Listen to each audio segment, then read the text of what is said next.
Hello guys, good morning and welcome back. Alright, so in today's video, I want to show us how to sew an English trouser using another method in fixing your pocket. Now, the reason I am making this video is for us to see different ways we can do this. So here is my front panel and my pocketing. I did not slash or slant the pocketing. I just faced it this way and then threaded in this angular form, right? Though after which I have sewn that, I will say cut it off. Then the reason for this is to make sure you get a balanced sewing. Then you also notch the lining point, raise it up this way, and then you still cut it out. So this can still be folded inside, right? But then I cut it off from here, and then I make sure I fold it backwards this way, and after which I now top stitch from the machine footer. Then making sure as well that this line you're sewing now must be straight enough, right? Must be straight enough. So once you're done doing that, now you also cut your threads, and then after which you now top stitch your um, inner parts of the pocket, the top stitch here. Now, the reason I did not fold it is because it has the English mouth. If it was a rough edge, I would have folded it or weaved it as you can see.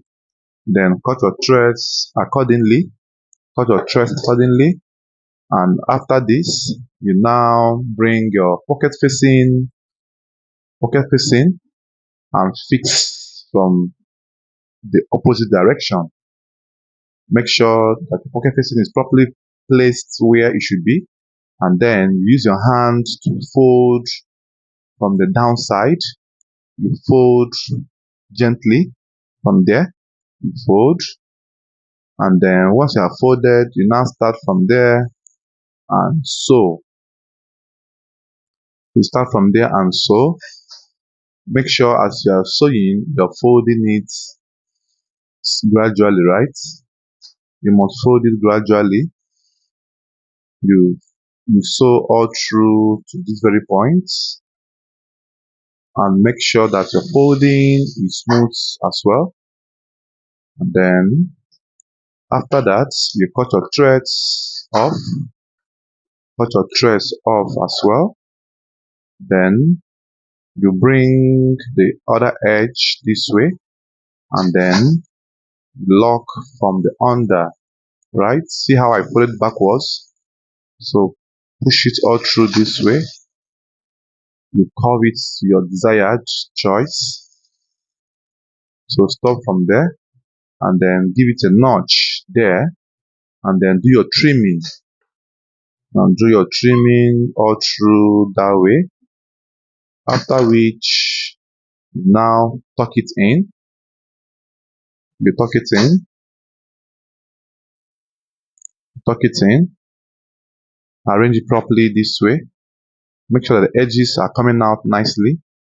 Then you top stitch the tip. So this is another method of fixing your front pocket on your English trouser. So I will do this on another pocket, and then I will come back to continue the sewing. So now you place it back this way. You lock from there.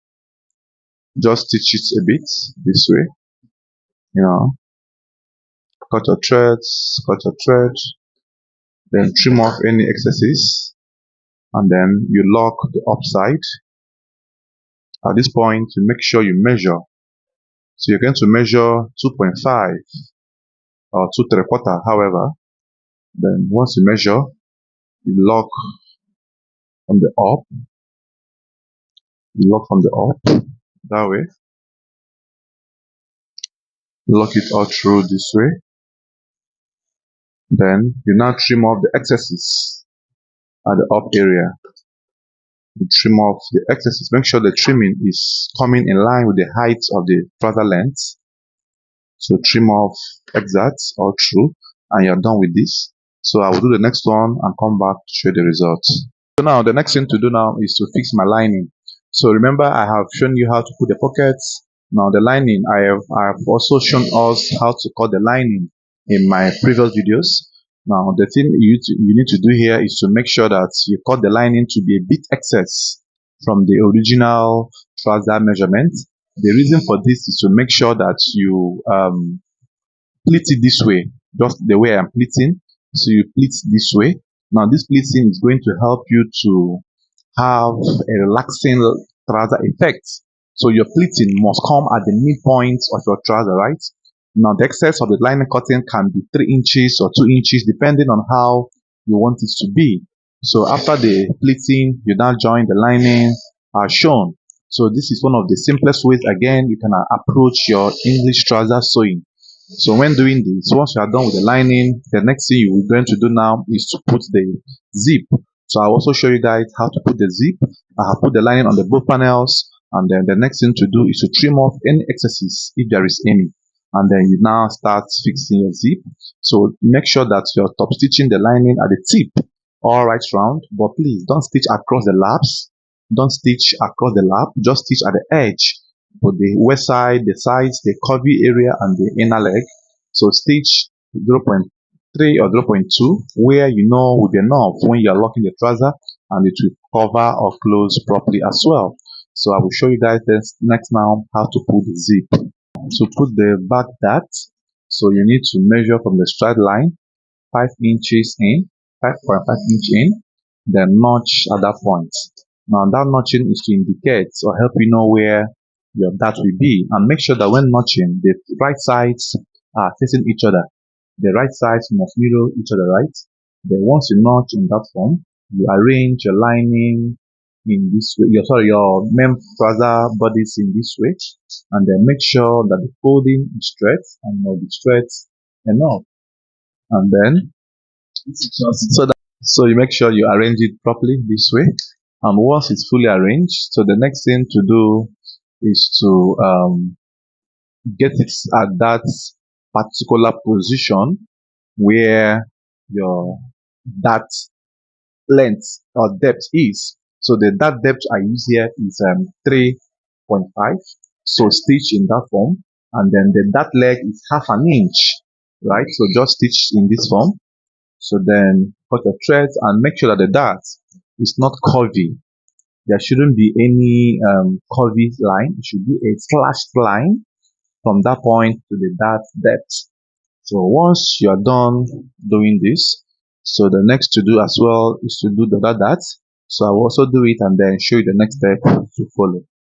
Next thing to do here is to cut cloth gum, paper gum, then 8 inches width, and then you bring your trouser lining. Sorry, you bring your main material, the main trouser, the back panel, that place that you have done your darting. You sprinkle water on it, you drop enough water there, you iron the darts. Now this ironing will help you to achieve a perfect finishing, and you use your copper or your cold iron and cool it off after you have ironed properly, so that it will retain the heat. Now these tools you are seeing me using are very important, and the steps I'm taking as well as is also very important.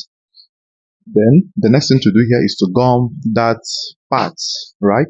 So gumming, the width of the gum can be 2.53 inches, the length of 7 inches or 8, depending on how wide you want it to be. And then gum it properly. So you also gum both the right and the left as well. So you also do the same thing on the other panel as well. Also iron out, and then you gum accordingly. So take your time, watch the video to the end, and make sure you give me a thumbs up if you are finding value in this video, or if you are learning very well. Give me a thumbs up. This is the only way you can encourage me to be making more videos.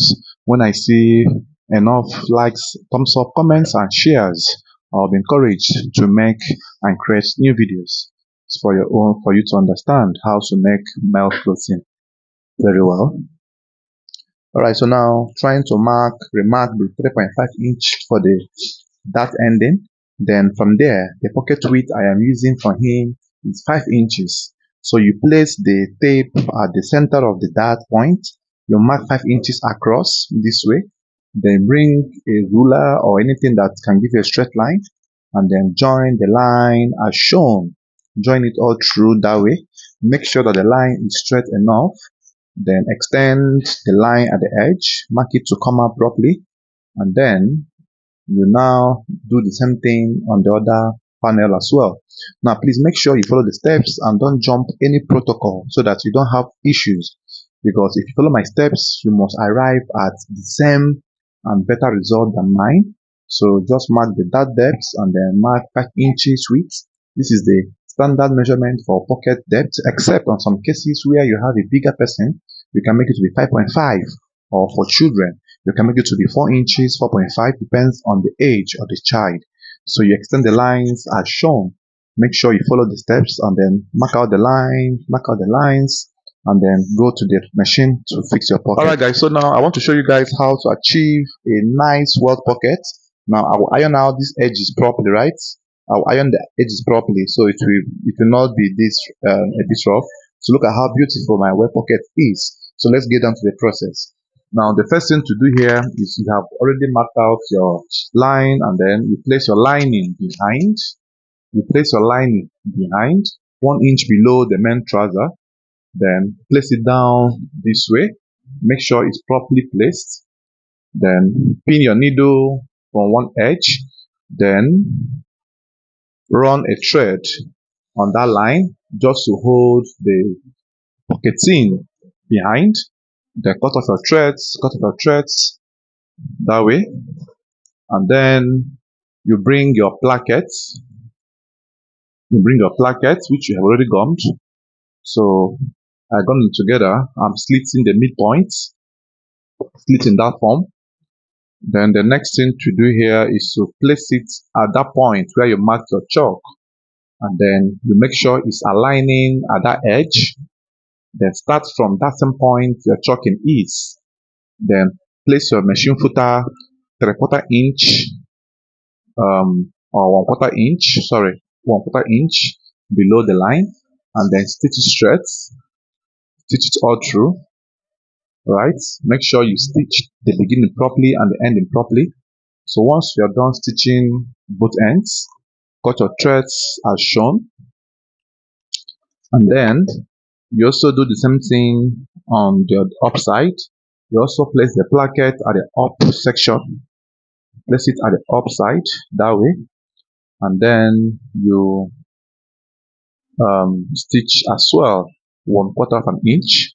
So make sure that the both lines are starting from the same point, please, very important. So in your own case, you can use chalk to mark it out. So make sure that the lines started from the same point, and then stitch all along that way. See how straight my lines are, right? So make sure as well it ends at that same position as well.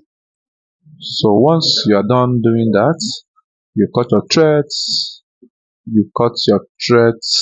as well. And then the next thing to do here now is to fold the material in this form, and then notch the midpoint, notch it all through, notch everything, and then place it this way, and then make sure that when you are slitting it, you fold the placket to come up, then give it a V-notch there, give it a V-notch there, give it a V-notch in that form. You also shift the other placket, also give it a V-notch. The V-notch must end at that same point where your threading ended, right? It must end there. So once you are done doing that, you also cut the other side, raise it up again this way, and then also give it a V-notch to make sure as well it's ending the same position where the thread ended. Do the same thing on the other side, and you are good to go. Please, this notching is very important, so you need to take it seriously and be careful while doing this. Don't exceed or don't stop before. It must stop at exact point. Then push up the up placket inside, push it in this way. So once you push it in this way, then you make sure it's properly tucked in, and then you start folding this to the size of the opening. fold in this form, then tuck it in, tuck it in, tuck it in this way. Make sure it's properly tucked in, and your folding must align with the size of your pocket, right? Then hold the angular form, the angular folding there. Make sure it's arranged properly. Then hold the angular folding at that edge, and then you thread it very well. Please thread only the angle with the plackets, don't thread with the lining. Thread with the angle point, stitch very well. This will help you to secure the edges of your pockets. You can cut off some excesses at that point, that way. So once you're done with that, look at how beautiful the edge is looking, right? So you also do the same thing on the other edge. Tuck it in nicely as well, and hold the angular points, and then you synchronize it. So make sure it's lapping properly, and then you stitch the tip of the angle, right? Stitch it all through. So once you're done doing that, the next thing to do is to cut off the excesses here, and then this is how it looks like.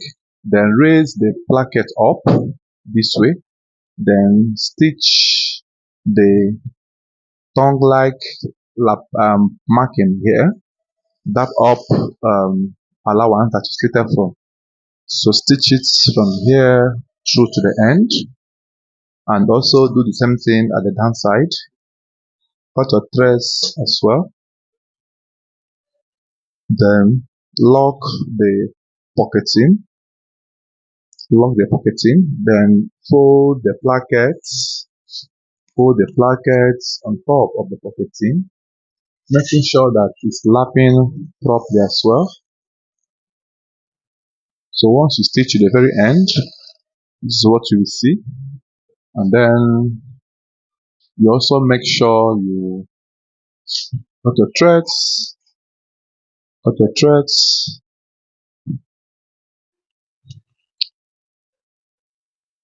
then you fold the plackets to come up, the up plackets, fold it to come up to this other edge.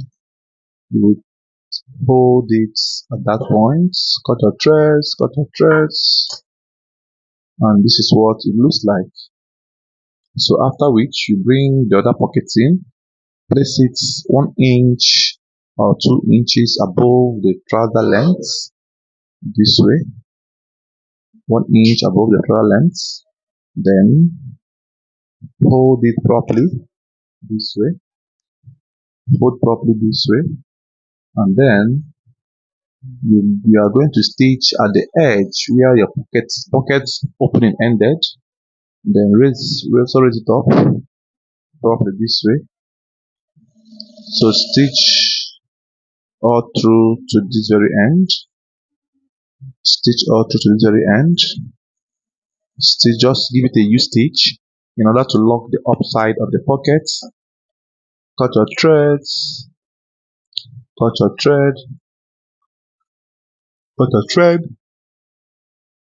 then after which you tuck in the lining in this way, hold it in this way,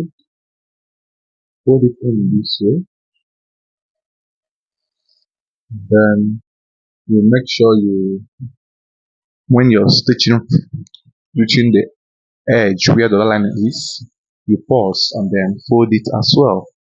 So the top stitching will now lock the pocketing, right? So make sure this is how we do yours. What I've showed you in other video I did. So the reason I am showing this is for you to have a vast knowledge on English trouser making, so that you'll not have issues when making yours. So anyone you deem fit or you find interesting, you can use the same method or the method and make your own. Then when ending there, also fold the edge to go in. The folding should be half an inch. Please don't fold more than half an inch, so that you don't reduce the size of the pocketing. Then stitch all along to the very end. So this is how you will do your pocketing, and make sure you follow the steps and don't be in a haste, like I do always say.